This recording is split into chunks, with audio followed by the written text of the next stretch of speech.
Good afternoon বন্ধুরা, সবাই কেমন আছো? আশা করি অনেক ভালো আছো। আর আমার ব্লগে তোমাদের অনেক অনেক স্বাগত, অনেক অনেক ভালোবাসা। তো চলে আসলাম আজকে একটা নতুন ব্লগ নিয়ে। এই দেখো আমার মেয়ে এখন কোথায় যাচ্ছে বলো তো? ও তো খুব খুশি, আগে থেকে রেডি হয়ে গেছে। তো ওই দেখো ওরা তাড়াতাড়ি চলে যাবে বলে এই দেখো তাড়াতাড়ি রান্না-বান্না হয়ে গেছে। মাংস দেখো ধোঁয়া উঠছে, মুরগির মাংস। আর এই যে শুক্তো মানে চচ্চড়ি টাইপের হয়েছে। আর এই যে রুই মাছের ঝাল আর এইটা হচ্ছে কালকের চাটনি। জানো তো কালকে ১ গামলা চাটনি হয়েছিল, সেই চাটনি রয়েছে।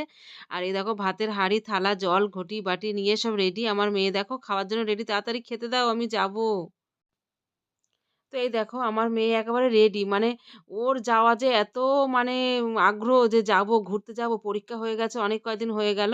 তো এখন ঘুরতে যাবে, ঘুরতে যাবে। কোথায় যাবে? পিসির বাড়ি। পিসির মেয়ে এসেছে। তো ওর দিদি এসেছে। ১ সপ্তাহ হয়ে গেল।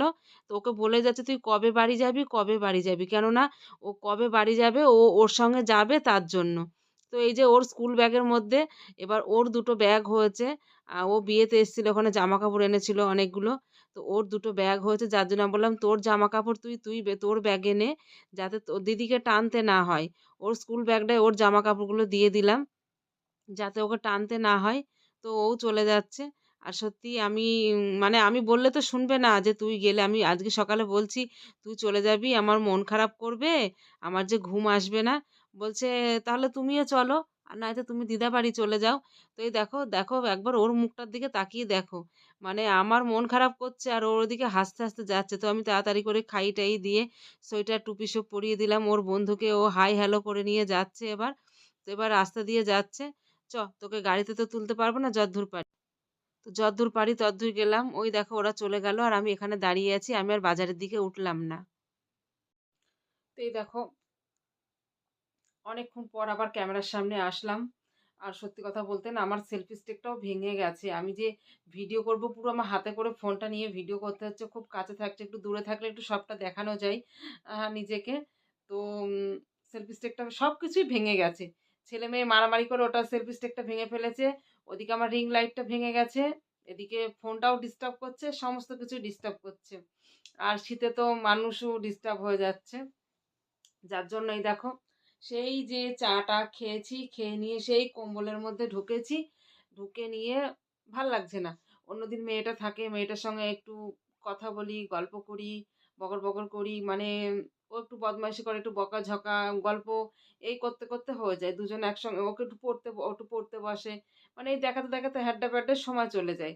আর আজকে নেই, আজকে ভাল লাগছে না। মানে বলে না সেই থাকলেও জ্বালা আবার না থাকলেও জ্বালা।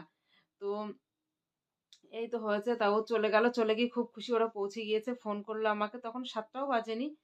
আম ৬:৫৫ তখন পৌঁছে গিয়েছে। তো আমাকে ফোন করলো। তা শুনে ভালো লাগলো। বলল ঘুমাতে, ঘুমাতে গিয়েছে। এবার কয়দিন থাকবে, থাকতে ভালো লাগে, এ করবে, ও করবে সব ঠিক আছে। আবার এদিকে ২৪ তারিখে রেজাল্ট দেবে। শুনে গেল আমাকে বলে গেল, "মা তুমি গিয়ে রেজাল্টটা নিয়ে আনবা।" আমি বলছি, "হ্যাঁ, এ তো মানে মেসেজ করে দিয়েছে যে গার্জেনদের যেতে হবে। গার্জেনদের গিয়ে রেজাল্ট নিয়ে আনতে হবে। সে তো আমি যাবোই।" আ সেদিন আবার পড়ছে মঙ্গলবার। মঙ্গলবার আবার আমার অনেক কাজ। মঙ্গলবারে সকালবেলা উঠে 8:30 থেকে 9টার মধ্যে আমাকে যেতে হবে সেই কিস্তি দিতে। সে লোন নেওয়া হয়েছে কিস্তি দিতে যেতে হবে। তারপর আবার গুছিয়ে গাছিয়ে নিয়ে আবার রেজাল্ট আনতে যেতে হবে। আবার বাড়িতে সমস্ত কাজ করতে মানে প্রচুর কাজ আছে সেইদিন আমার। তো যাই হোক আর কিছু ভাল লাগছে না, কি করব বলো? আ আর এই যে শাড়িটা আমার এই শাড়িটা না একটু সেলাই খুলে গেছিল জানো? এই পাড়ের দিকে শাড়িটা এতটা ভারী, এই পাড়ের দিকে একটু সেলাই খুলে গেছিল।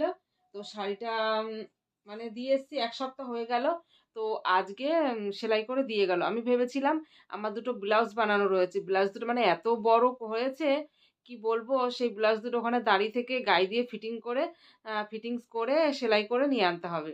তো আজকে ভেবেছিলাম বৃহস্পতিবার যাবো, তা ওরা চলে গেল। এই খাওয়ানো ধোয়ানো এই করতে, করতে দেরি হয়ে গেল। তো আজকে আর যেতে পারলাম না। তো পরের বৃহস্পতিবার আবার ও তো বৃহস্পতিবারে বাড়ি থাকে, মেয়েটা অন্য দিন কাজে চলে যায়। সেখানে বৃহস্পতিবার ছুটি, তাই বাড়ি থাকে। তো ভেবেছিলাম যাবো, গিয়ে দাঁড়িয়ে থেকে সেলাই করে নিয়ে আনবো। এর পয়সাও এখনো দিইনি। তো একবারেই দেবো। তো যাই হোক বন্ধুরা অনেক গল্প করলাম, অনেক কিছু বললাম। আমার সত্যিই কিছু ভাল লাগছে না। আর আমার মেয়েকে ছাড়া আমার সত্যিই ঘুমাতে ইচ্ছা করে না। আমার মেয়ে আমার কোলের মধ্যে একবার ঢুকে নিয়ে শুয়ে থাকবে। আর আম আমি বেশিরভাগই চিত হয়ে শুয়ে থাকি। আর আমার মেয়ে না ২ পা দিয়ে পেটের উপর আমার দুমদাম করে বাড়ি মারে। এই শীতকালটা, গরমকালে একটু দূরে, দূরে থাকে। আর শীতকালটা পুরো কোলের মধ্যে 2 পা পেটের উপর দিই। সকালবেলা এমনি আমার কাটা পেট। সকালবেলা উঠে দেখি কি ব্যথা নড়তে পারি না।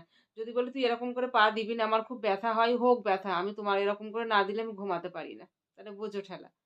তো যাই হোক সবাই ভালো থেকো, সুস্থ থেকো। আর বাকি গল্প আবার নেক্সট ব্লগে হবে তোমাদের সঙ্গে। তো আজকের মতো ব্লগ বাই, বাই।